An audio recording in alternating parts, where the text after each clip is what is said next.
Bonjour Philippe. Bruno Donnet, bonjour. Bonjour Philippe. Tous les jours, Bruno, vous observez ici le traitement de l'info, entre autres par les télévisions. Hier, vous avez eu beaucoup de travail à partir de 16h21, l'heure à laquelle toutes les chaînes ont appris la mort de Jean-Paul Belmondo. Oui, alors si vous n'étiez pas encore totalement persuadé, cher Philippe, que les journalistes sont souvent incroyablement moutonniers, accrochez-vous bien, car je pense que ce que vous allez entendre ce matin devrait achever de vous convaincre. Vous êtes prêts ? Allez hop, je vous raconte. L'après-midi avait démarré très tranquillement, dans le doux ronron du petit train-train de l'information, lorsque, tout à coup,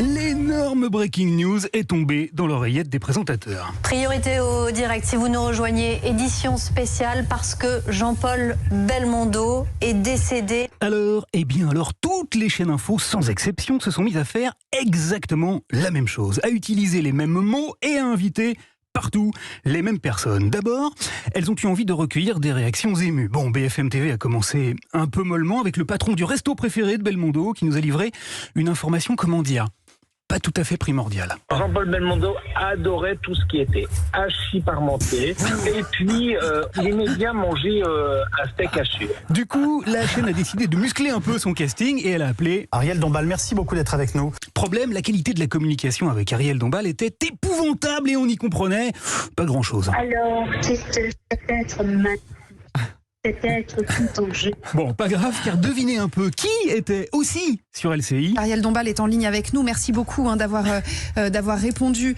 Ariel Dombal Qui avait retrouvé de la voix et du réseau. C'était un être du rire, de la cascade de rire. Voilà, alors du rire, il n'y en a pas eu énormément hier. En revanche, de la cascade.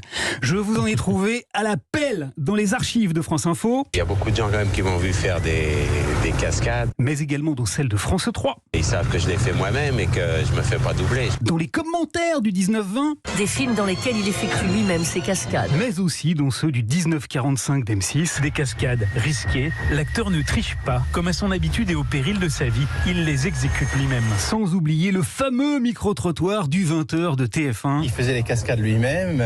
Ou encore de France 3. Un acteur qui a fait beaucoup de cascades par lui-même. Tout comme dans les réactions d'anonymes compilées par France 2. Puis j'admirais le fait qu'il faisait lui-même ses cascades. Où est-ce qu'ils l'ont appris ? Si j'ajoute à tout cela, Philippe, que Gilles Boulot a ouvert son 20h avec des mots...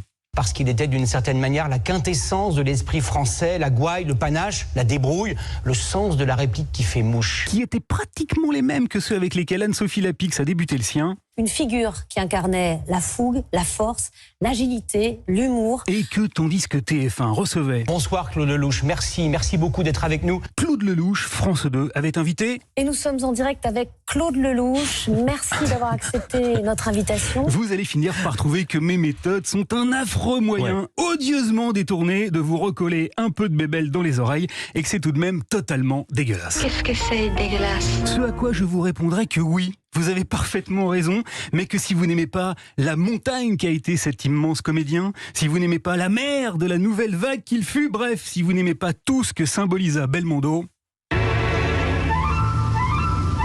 Allez vous faire foutre. Bonne journée et à demain. Va enchaîner après ça, tiens. Merci Bruno Donnet, à demain. Stéphanie.